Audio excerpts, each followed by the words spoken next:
जय श्री कृष्ण। राधे राधे। मित्रों, 8मा अध्यायना सारांशने जोई लईए। भगवाने 7मा अध्यायना 27, 28 અને 29 શ્લોકમાં અધિભૂત, અધિદેવ, અધિયજ્ઞ આ બધા જે શબ્દોની વાત કરી અને અર્જુનના મનમાં આ પ્રશ્નો ઊભા થયા કે આ વળી નવું શું આવ્યું છે. એમ અર્જુનના મનમાં નહીં, આપણા મનમાં પણ પ્રશ્ન ઊભા થયા. ભગવાને જોકે ત્યાં સગુણ અને નિર્ગુણ બ્રહ્મ વિશેની જે વર્ણન કર્યું ત્યાં 27 થી 29 શ્લોકમાં ભગવાને સમજાવ્યું પણ ખરું, પણ 8મા અધ્યાયના શરૂઆતમાં અર્જુનથી ન રહેવાનું અને અર્જુને પહેલા જ શ્લોકમાં, પહેલા 2 જ શ્લોકમાં ભગવાનને કુલ 7 પ્રશ્નો પૂછી લીધા. ભગવાને અર્જુને 7 પ્રશ્નો પૂછ્યા. એમાં સૌથી પહેલો પ્રશ્ન અર્જુનનો છે કે આ બ્રહ્મ શું છે, પછી અધ્યાત્મ શું છે, પછી આ કર્મ શું છે, પછી અધિભૂત શું છે, અધિદેવ શું છે, અધિયજ્ઞ શું છે. કેમ કે 7મા અધ્યાયમાં ભગવાને કીધું હતું ને કે આ બ્રહ્મ શું છે, અધ્યાત્મ શું છે, એમના વિશેનો ત્યાગને ભગવાને કર્મ કીધું હતું. પછી અધિભૂત, અધિદેવ, અધિયજ્ઞ અને છેલ્લે પ્રશ્ન કરે છે ભગવાનને અર્જુન કે તમે કેવી રીતથી જણાવો છો. મારે તમને જાણવા હોય, તમને અંતિમ, તમે એમ કહો છો અંતિમ સમયે મને જાણી લેવાથી, પણ તમે કેવી રીતથી જાણવામાં આવો છો.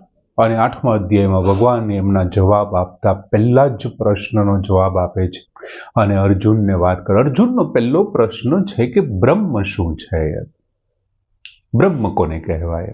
અને ભગવાન કહે છે અક્ષરમ પરમ બ્રહ્મ. અક્ષરમ, જે ક્ષર નથી થતો, નાશ નથી પામતો, તે પરમ બ્રહ્મ છે. અક્ષરમ પરમ બ્રહ્મ. પછી આગળ જતા ભગવાને એમના બીજા પ્રશ્નોના જવાબ આપ્યા કે અધિયજ્ઞ કોણ છે. તો અધિયજ્ઞ, અધિભૂત વિશેની તો આપણે વાત જોઈતી કે અધિભૂત એટલે જે આ સૃષ્ટિ છે, બધી ચરાચર સૃષ્ટિ છે તે બધી જ અધિભૂત છે.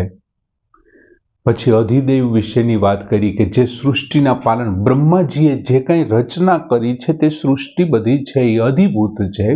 ભગવાન વિષ્ણુ જેમનું લાલન પાલન કરી રહ્યા છે તે અધિદેવ છે.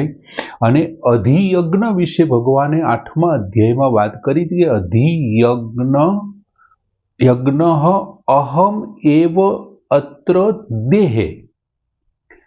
અહમ એવ અત્ર, આ દેહની અંદર હું જ અધિયજ્ઞ તરીકે રહેલો છું. આ દેહ ને આ શરીરની અંદર ભગવાને આમના પછી એવું કહેવાના છે કે મમેવાંશો જીવલોકે. અને અહીંયા ભગવાને શું કીધું, અધિયજ્ઞ અહમ એવ અત્ર દેહે. આ શરીરમાં, અહીં આ શરીરમાં હું જ અધિયજ્ઞ તરીકે છું. અને 7માનો જવાબ ભગવાન આપે છે કે તમે કેવી રીતથી જણાવો છો. તમને મારે જાણવા હોય તો હું કેવી રીતથી જાણી શકું. 8મા અધ્યાયની મૂળ વાત તો આ છે. અને ભગવાન એમનો જવાબ આપે છે કે યહ પ્રયાતિ સમદભાવમ યાતિ ન અસ્તિ અત્ર સંશય. જે યહ પ્રયાતિ સમદભાવમ, જે એમના પ્રયાણના સમયે મારે ભાવવાળો બને છે, જે મને મારામાં ભાવ રાખે છે, એમાં કોઈ શંકાને સ્થાન નથી, તે મને પ્રાપ્ત કરી લે છે. આમ ભગવાન અર્જુનના જવાબ આપવામાં પછી વિવિધ પ્રકારના જે પ્રશ્નો અને સમજૂતી થાય છે એમને પછી 8મા અધ્યાયમાં ભગવાન 28 શ્લોક સુધી આગળ વધારે છે. અને ભગવાને એક વાત બહુ સરસ કરી આમાં કે ભાઈ અંતિમ સમયે જે ભાવથી મને તમે પ્રાપ્ત કરો છો, જો તમે મારી ભાવ રાખો છો અંતિમ સમયે તો તમે મને પ્રાપ્ત કરી લ્યો છો, એમાં કોઈ શંકા નથી. એ પરમ કૃપાળુ પરમાત્માએ કેટલી સરળતા આપી કે તે આખી જિંદગી જે કરી હોય તે એની સામે મને વાંધો નથી. તો છેલ્લા સમયે, છેલ્લા અંતિમ સમયે કલેવરમ ત્યજતી, તારું જ્યારે તું પ્રાણ છોડે છે ત્યારે તું જો મારો ભાવ રાખીશ ને તો મદ ભાવ ભાવિત. તું જે કોઈને ભાવ રાખીશ, તારા અંતિમ સમયે તું કૂતરાનો ભાવ રાખીશ તો તું કૂતરાની યોનિને પ્રાપ્ત કરીશ, અને જો તું મારો ભાવ રાખીશ ને તો તું મને પ્રાપ્ત કરી લઈશ. તમે વિચારો તો કરો, ભગવાને પોતાને કેટલા બધા નીચે ઉતારી દીધા કે કૂતરાની યોની પ્રાપ્ત કરવા માટે જે કરવું પડે એ જ તારે મને પ્રાપ્ત કરવા માટે આમ એકદમ સરળતાથી હું પ્રાપ્ત થઈ જાઉં છું. હું બહુ સુલભ છું, અતિ સુલભ છું. અને એ તો ભગવાને પોતાની મોઢે જ કીધું હતું ને, સુલભ અહમ. દુર્લભ તો મહાત્મન છે, મહાત્માન શું દુર્લભ એવું ભગવાને કીધું. સર્વ કાળે તું મારું સ્મરણ કર અને તું બસ યુદ્ધ કર. યુદ્ધ કર એટલે શું? કઈ 24 કલાક યુદ્ધ જ કર્યા કરવાનું છે? આખી જિંદગી જીવે ત્યાં સુધી અર્જુને યુદ્ધ જ કરવાનું નહીં. પણ આ શરૂઆત ક્યાંથી થઈ કે મારે યુદ્ધ નથી કરવું? ત્યાંથી. એટલે તમારા ભાગ્યમાં જે કર્મ આવ્યું છે ને એ કર. સર્વ કાળે 24 કલાક તું મારું સ્મરણ કરતો રહે, અને જે તારા ભાગ્યમાં તારું જે કર્તવ્ય આવ્યું છે ને એ પછી યુદ્ધ કરવાનું હોય તો યુદ્ધ કર, સંજવારી કાઢવાનું હોય તો સંજવારી કાઢ, લગ્નમાં જવાનું હોય તો લગ્નમાં જા. અને જો તું આવું કરીશ ને, મારું સ્મરણ કરતો કરતો તું તારા કાર્યોને કરતો રહીશ ને, તો હું તને વિશ્વાસ આપું છું કે તું મને પ્રાપ્ત કરીશ, તું મને પામીશ યાર. ત્યાર પછી ભગવાન સગુણ નિરાકાર અને પરમાત્માના સ્વરૂપનું વર્ણન કરે છે અર્જુનની સામે, કે આ કવિ છે, અવ્યયી છે, કોઈ પણ જાતનો એને આમાં કોઈ ફેરફાર નથી થતા. આવું એમના સ્વરૂપનું ભગવાને 8મા અધ્યાયમાં વર્ણન કર્યું છે. બીજું, ભક્ત છે એ અંતિમ સમયે જો પોતાના પ્રાણોને એના બ્રહ્મરોની વચ્ચે સ્થાપી દે, અથવા તો ભગવાને એમ પણ કીધું છે કે દશમ દ્વારે સ્થાપયિત્વા, એમનો જે બ્રહ્મરંધ્ર દ્વાર છે એ જગ્યાએ સ્થાપી દે, અને એમ કરીને જો સ્મરણ કરતો કરતો જો તે પોતાના પ્રાણને છોડશે ને તો સંપૂર્ણપણે મને પ્રાપ્ત થઈ જશે, અને ત્યાંથી એમને પાછું નહીં આવવું પડે. બીજું, વેદોના જાણકાર પણ જેમને શું કહે છે તો કે એમને અક્ષર કહીને બોલાવે છે. વેદ વિદો યત અક્ષરઃ વદંતી. મોટા મોટા તપસ્વી જે છે, યોગીઓ છે, એમને પ્રાપ્ત કરવા માટે બ્રહ્મચર્યનું પાલન કરે છે. અને એ વેદવિદો જેને અક્ષર કહે છે ને, એમનું ભગવાન સંક્ષેપમાં વર્ણન કરે છે. અને પછી છેલ્લે બીજા શ્લોક વખતે એવું કહે છે કે ઓમ ઇતિ એકાક્ષરમ બ્રહ્મ વ્યાહરમ મામ અનુસ્મરણ.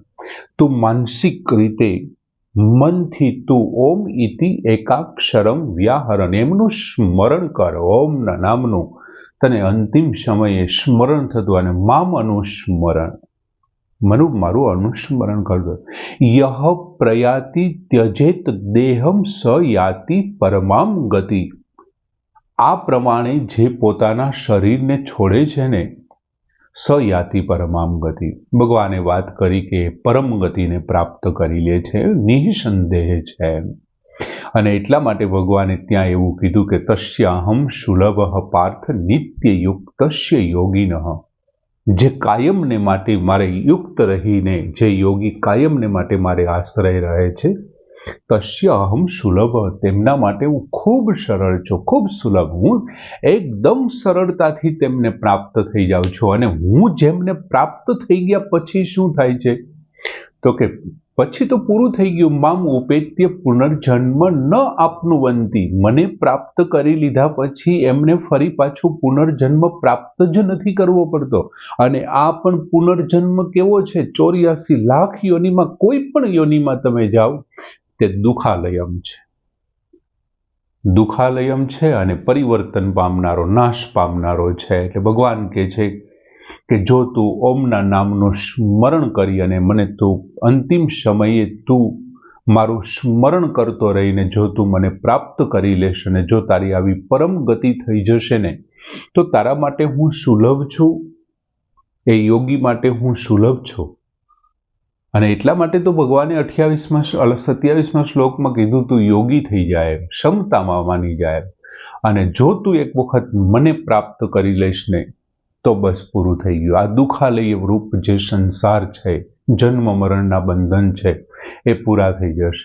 પછી ભગવાને એ પણ વાત કરી કે જે આ પ્રમાણે નથી કરતો અને વિવિધ પ્રકારના શાસ્ત્રીય કર્મોના ફળ ભોગવવા માટે જાય છે, એ કાં તો સ્વર્ગલોકમાં, દ્યુલોકમાં કે કોઈ બીજા લોકમાં જાય અથવા તો એ બ્રહ્મલોક સુધી પહોંચે છે. પણ ભગવાન કહે છે કે આ બ્રહ્મ ભુવનાત લોકાહા પુનરાવર્તિન, આ બધા જ લોક કેવા જ પુનરાવર્તિન, પુનરાવર્તન પામનારા જ, જન્મ અને મરણના ચક્રમાં નાખવાવાળા જ. માત્ર એક એવું છે, મામ ઉપેત્ય પુનર્જન્મ ન આપનુવંતી, માત્ર મને પ્રાપ્ત કરીને પુનર્જન્મમ ન વિદ્યથી, તારો પુનર્જન્મ નહીં થાય.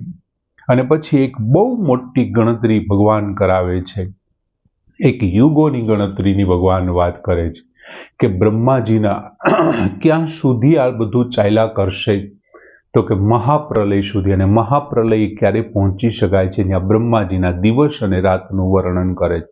બહુ મોટી ગણતરી છે કે 4 જે આપણા યુગ છે, સતયુગ, ત્રેતા, દ્વાપર અને કળિયુગ, એ 4 યુગના 1000 વખત ભેગા થાય એટલે 1000 ચતુર્યુગ પૂરો થાય ત્યારે બ્રહ્માનો એક દિવસ પૂરો થાય છે.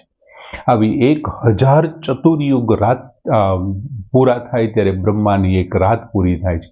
અને જ્યારે બ્રહ્માના દિવસની શરૂઆત થાય છે ત્યારે સર્ગની શરૂઆત થાય છે, અને બ્રહ્માના રાત્રિની શરૂઆત થાય છે ત્યારે શું થાય છે, ત્યારે બધા જ પ્રાણીઓ પ્રલય થાય છે. ત્યારે શું થાય છે, તો કે ત્યારે એવું બને છે કે આ બધા પ્રાણીઓમાં આ બ્રહ્માની અંદર ભળી જાય છે, બ્રહ્માની રાત્રિ થાય છે. આપણે ત્યાં એક ઉદાહરણ આપ્યું હતું, જેમ આપણને ઊંઘ આવી જાય છે ત્યારે આપણે જે કાંઈ કર્યું છે એ બધું નાશ થાય છે, અને જ્યારે આપણે ઉઠીએ છીએ ત્યારે પાછું બધું જીવંત થાય છે. બસ બ્રહ્માનું આવું થાય છે. રાત્રે સૂઈ જાય છે ત્યારે એમણે પેદા કરેલી સૃષ્ટિ છે એમના માટે મૃત્યુ પામે છે, અને ઉઠે છે ત્યારે ફરી પાછી એ જાગૃત થાય છે. અને છેલ્લે જ્યારે બ્રહ્મા આવા દિવસ રાતવાળા 100 વર્ષની આયુષ્ય પૂરી કરે છે ત્યારે એક મહાપ્રલય થાય છે. બધા જ સંચિત કર્મો પ્રકૃતિમાં ભળી જાય અને પ્રકૃતિ પરમાત્મામાં ભળી જાય છે, અને બ્રહ્મા પોતાની સાથે ત્યાં જેમની જે લોકો આવ્યા છે, જેવા અમુક જીવો છે કે જેમની આંશિક વાસનાઓ પણ નાશ પામી છે, એ બ્રહ્માજીની સાથે પરમાત્મામાં ભળી જાય છે. અને ફરી પાછું ભગવાનને ઈચ્છા થાય છે ત્યારે ત્યાંથી મહાસર્ગની શરૂઆત કરતા ભગવાન બ્રહ્માનું સર્જન કરે છે. આપણે અધિભૂત વખતે પણ આપણે જોયું હતું એમ 7મા અધ્યાયના 28મા કે 27મા શ્લોકમાં અધિભૂત સમજાવતી વખતે આપણે જોયું હતું. બીજું, આ જે અવ્યક્ત છે,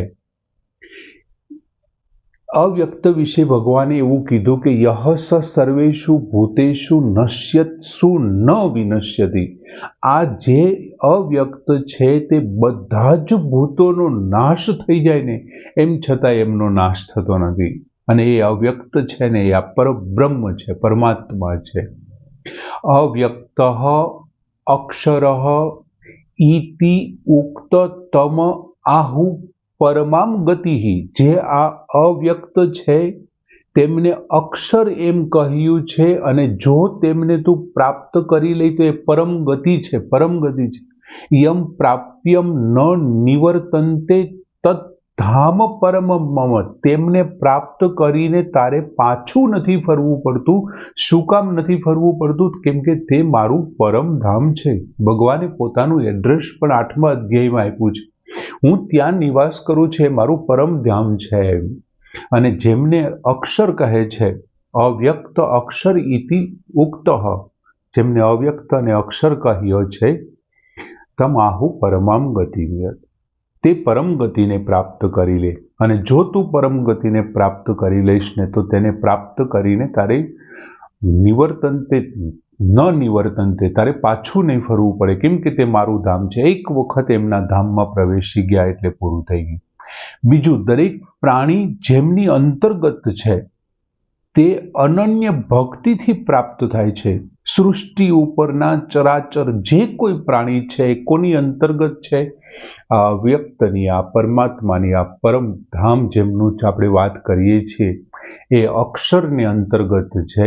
અને એ કેવી રીતે પ્રાપ્ત થાય છે? તો કે અનન્ય ભક્તિથી, બીજા કોઈ પણની ભક્તિની, અન્ય બીજી કોઈ પણ વાત નહીં, મારા સિવાય બીજું કોઈ નહીં, એટલે એક હું છું ને એક સંસાર છે, તો મારું જ કરવાનું, બીજાનું નહીં એટલે કે સંસારનું નહીં કરવાનું. સંસારની માયાજાળમાં ફસાયા વિના જો તું ભક્તિ કરીશ, સ્મરણ કરીશ ને, તો તું મને પ્રાપ્ત કરી લઈશ. એમ અનન્ય ભક્તિથી હું પ્રાપ્ત થાઉં છું. પછી ભગવાન બે ગતિઓની વાત કરે છે, એક અનાવૃત્તિમ અને એક આવૃત્તિમ. અનાવૃત્તિમ, અનાવૃત્તિમ, આવૃત્તિમ એટલે ઢંકાયેલું, અનાવૃત્તિમ જે ઢંકાયેલું નથી તેવું.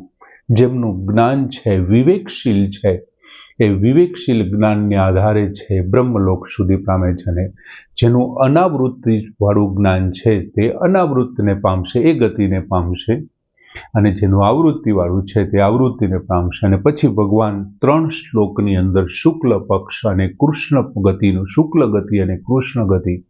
શુક્લ ગતિ છે એ અગ્નિ, જ્યોતિ સ્વરૂપ અગ્નિ છે, દિવસ છે, શુક્લ પક્ષ છે, અને ઉત્તરાયણની વાત કરે છે. અને ત્યાં પછી ધુમાડો છે, રાત્રિ છે, કૃષ્ણ પક્ષ છે, અને 6 મહિનાવાળા દક્ષિણાયનની વાત કરે છે. એક જગ્યાએ જઈને બ્રહ્મા સાથે રહી બ્રહ્મવિદો હો, એવો શબ્દ વાપરો, અને બ્રહ્મ ગચ્છતિ શબ્દ વાપરો, કે શુક્લ પક્ષની ગતિને પ્રાપ્ત કરી તું બ્રહ્માને પાસે રહી બ્રહ્મને જાણી અને બ્રહ્મને પ્રાપ્ત કરી લે છે. અને અહીંયા તારે ફરી પાછું ફરવું પડે છે. કૃષ્ણ ભગવાને કીધું કે એકથી મોક્ષ મળે છે અને બીજાથી પુનરાવર્તિ થાય છે. પણ એમના પછીના શ્લોકમાં ભગવાને વાત કરી, 27માં કે 26માં શ્લોકમાં એક શબ્દ વાપરો, શ્રુતિ છે.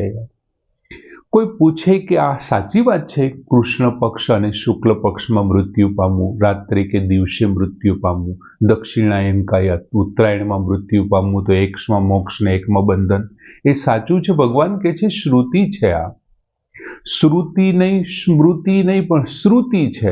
શ્રુતિ એટલે આ પરંપરા છે, આવું સંભળાતું આવ્યું છે, આવું પરંપરા છે યાર. અને તારે એમાં કોઈ ભાંગજળમાં પડવાની જરૂર જ નથી. તું એ બધાને છોડી દે કે આમનાથી થાય તો આ શું થાય. તારે શું કરવાનું છે? જે શુક્લ કૃષ્ણ પક્ષની ગતિને ખરેખર જાણી લે છે, જેમનું વિવેક કાયમી છે, જેમનું વિવેક કાયમી છે, જેમને પ્રકાશરૂપ છે, અને જેમને ઉત્તરાયણની જેમ જેમની આસક્તિ વગરનું એમનું મન છે, આસક્ત છે, અને ચંદ્રની કળાની જેમ જેમની સેવા માટેની ભાવનાવાળું મન થઈ ગયું છે ને, એ એમને પ્રાપ્ત થઈ જ જશે. અને ભગવાન કહે છે તારે બીજું કંઈ કરવાની જરૂર નથી. 27માં શ્લોકમાં સ્પષ્ટ કીધું, યોગી ભવા અર્જુન. હે અર્જુન, તું યોગી થઈ જા, આ સિવાય બીજું કંઈ કરવાનું નથી. જો તું યોગી થઈ જશ ને, તો જે કાંઈ શાસ્ત્રીય કર્મો છે એમના ફળ જે છે, જેમ કે વેદેશુ, યજ્ઞેશુ, તપસ્સુ, આ બધા ફળોને તું અત્યેથી તું એમને ઓળંગી જઈશ, અને જે પરમ આદિ સ્થાન એવા પરમાત્મા છે ને એમને તું પ્રાપ્ત કરી લઈશ. તસ્માત સર્વેષુ કાલેષુ યોગયુક્ત ભવ અર્જુન. દરેક સમયે, દરેક કાળમાં 24 કલાક તું યોગયુક્ત ભવ અર્જુન. 27માં શ્લોકમાં તું યોગી થઈ જા. અને યોગી થવાની મોટી મજા શું છે એ 28માં શ્લોકમાં વાત કરી. તો એ આદિસ્થાન પરમ પિતાને તું પ્રાપ્ત કરી લઈશ. બીજું તે શાસ્ત્રી કર્મફળને ઓળંગી અને તું એમને પ્રાપ્ત કરી લઈશ. એમાં 8મા અધ્યાયમાં ભગવાને બહુ સરસ વાત કરી, બધી બહુ વિવિધ પ્રકારની ચર્ચાઓ. આપણા બધા શાસ્ત્રો વાંચો, અને જે શાસ્ત્રોના મત અને પ્રતિભાવ છે ને, ગીતાજીમાં દરેક શાસ્ત્રોના મત છે, દરેક શાસ્ત્ર. તમને સાંખ્ય વાંચ્યું તો સાંખ્ય પણ આવશે. તમે કોઈ જગ્યાએ સ્મૃતિઓ સારી હશે ને એમાં આવી કોઈ વાત કરી તો ગીતાજીએ સ્વીકારી છે, આવશે. પછી એમની ઉપર પોતાનો મત આવ્યો છે. આમ 8મા અધ્યાય બહુ સરસ. એ પરમ કૃપાળુ પરમાત્માના ચરણોમાં કોટી કોટી વંદન સાથે એમને ધરીએ છીએ. કહી અક્ષર બ્રહ્મ યોગ એમના સારાંશ સાથે પૂર્ણ કરીએ છીએ. ફરી એક વખત ભગવાનને પ્રાર્થના કરીએ કે હવે 9મા અધ્યાયની શરૂઆતમાં આપે જે અર્જુનને રાજગુહ્ય વાત સમજાવી છે, અને જે ગુહ્યતમ ગોપનીય વાતની વાત કરો છો, એ અમે પણ સમજી શકીએ આવી એકદમ છુપી અને ગોપનીય એમના માટે તાકાત આપો. જય શ્રી કૃષ્ણ. રાધે.